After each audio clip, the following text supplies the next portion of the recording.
Hello, good morning viewers. In this tutorial, I'm going to show you an amazing way of solving any form of quadratic equation. We have 4 problems in this tutorial, but before we start, let me show you how it works. Remember that if alpha and beta are the roots of the quadratic equation ax squared plus bx plus c equal to 0, which is the general form of any form of quadratic equation. If you add the two roots together, alpha and beta, you have to get negative b divided by a. B is the coefficient of x, while a is the coefficient of x squared. This is always true. And if the leading coefficient is 1, definitely the sum will just be equal to negative b.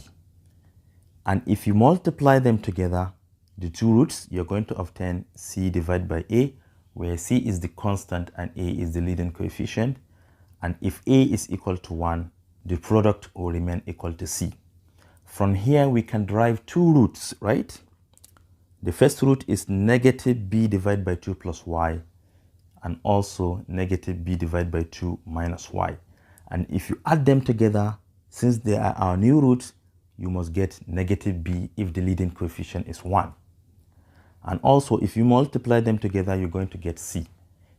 Therefore, we conclude that this is our new root where we have to find the value of y, substitute back here to obtain our roots. So this is what we need to apply in solving our quadratic equation.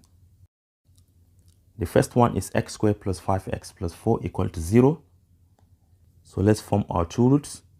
X could either be equal to minus b divided by 2 minus y or plus y. Then the other one is minus b divided by 2 minus y. But b is the coefficient of x, which is 5. Let's substitute it. So, and I want to multiply directly so that I get the constant term. It doesn't matter. So we have minus 5 divided by 2, then plus y. We want to multiply the two roots together so that we obtain the constant term. The constant is 4. Look at this. They are just difference of two squares, where if you want to expand this, you take the first time, you square that. Negative 5 divided by 2 squared will give us 25 divided by 4 minus y squared equal to 4. We are looking for y, remember, therefore y will be equal to 25 divided by 4 minus 4. And y squared will be equal to 9 divided by 4. If you take away 4 from 25 divided by 4, you're going to get 9 divided by 4. We're going to take the square root of both sides. Therefore, to the left, we have only y. And to the right, we have plus or minus the square root of 9 divided by 4. Square root of 9 is 3. And square root of 4 is 2. Therefore, the value of y is plus or minus 3 divided by 2. So we are going to substitute it back here to obtain our roots. So x is either equal to minus 5 divided by 2 plus y 3 over 2, or x equal to minus 5 divided by 2, then minus 3 over 2. Let's simplify to obtain our roots. X is either equal to, you can see that minus 5 plus 3 is minus 2, and minus 2 divided by 2 is minus 1. And the other one, minus 5 minus 3 is minus 8. Minus 8 divided by 2 is minus 4. And hence, this is our roots. Let's take the second one. All right, here is the second problem. Since the leading coefficient is 2, we want to divide every single term by that leading coefficient because we want to make sure it is equal to 1. Therefore, our new equation becomes x squared minus 5 divided by 2x plus 3 divided by 2, and this is equal to 0. So let's form the two roots. The first root will be equal to minus b over 2. Look at minus b here. Minus, our b is minus 5 divided by 2, and we also want to divide it by 2. This is equal to 5 over 4. So this is what we want to use here. 5 over 4 plus y, or 5 over 4 minus y. So let's multiply them together, and we have to get the constant, which is 3 over 2. So 5 over 4 plus y multiplied by 5 over 4 minus y, this will be equal to 3 over 2. If you square 5 over 4, you're going to get 25 over 16 minus y squared, and this is equal to 3 divided by 2. Y squared will be equal to 25 divided by 16 minus 3 divided by 2. We want to make sure we have common denominators.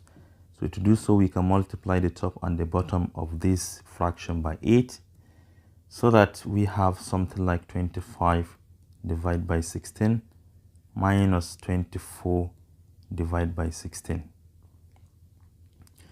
And y squared will be equal to 1 divided by 16. Take the square root of both sides. Y will be equal to plus or minus square root of 1 divided by 16. Square root of 1 is 1, and square root of 16 is 4. Therefore, y is either plus 1 divided by 4 or minus 1 divided by 4. Let's plug it back into our roots. These are roots. 5 over 4 plus y.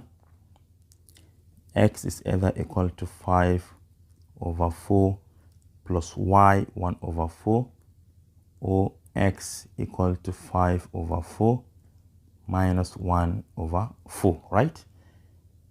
X equal to 5 plus 1 is 6, and 6 divided by 4 to the lowest term is 3 divided by 2, right? Or x equal to 5 minus 1 is 4, and 4 divided by 4 is 1. This is question number 2. Let's move on to question number 3. Let's form the roots again. You know, x will be equal to minus b divided by 2 plus y, or x equal to minus b divided by 2 minus y. And therefore, x is equal to minus b, but b is already negative, so it will become positive. 6 divided by 2 is 3, so we have 3 plus y, or 3 minus y. Let's multiply them together. We have 3 plus y multiplied by 3 minus y, and this must be equal to the constant, which is equal to 9. 3 squared is 9 minus y squared. This is equal to 9. Therefore, y squared will be 9 minus 9, and y squared equal to 0. Definitely y will be equal to 0. So we're going to substitute y equal to 0 in our roots. You can see we have 3 plus 0, 3 minus 0. In both cases, we have x equal to 3. Therefore, x is equal to 3 twice, right? Let's take the last one. Okay, here is our last problem. Let us find our roots. X is equal to minus b divided by 2 plus y, or x equal to minus b divided by 2 minus y. All right, our b is negative already, negative 2, and this negative, it becomes positive. We have 2 divided by 2 is 1. So we have 1 plus y, or 1 minus y. Let's multiply them together. 1 plus y multiplied by 1 minus y. This will give us the constant, which is equal to 3. 1 squared is 1 plus y squared equal to, no, it should be negative, sorry. Y squared, this is equal to 3. Therefore, y squared will be equal to 1 minus 3. Y squared is equal to negative 2. And therefore, y will be equal to plus or minus the square root of negative 2, which is equal to plus or minus square root of 2i. This is a complex root. And we are going to substitute it back into this 1 plus y, 1 minus y. Therefore, x is equal to 1 plus root 2i, or x equal to 1 minus root 2i. This is our solution. And this is all I have for you today. Thank you for watching. Do share to your learning colleagues, and don't forget to subscribe to my YouTube channel for more exciting videos. Bye bye.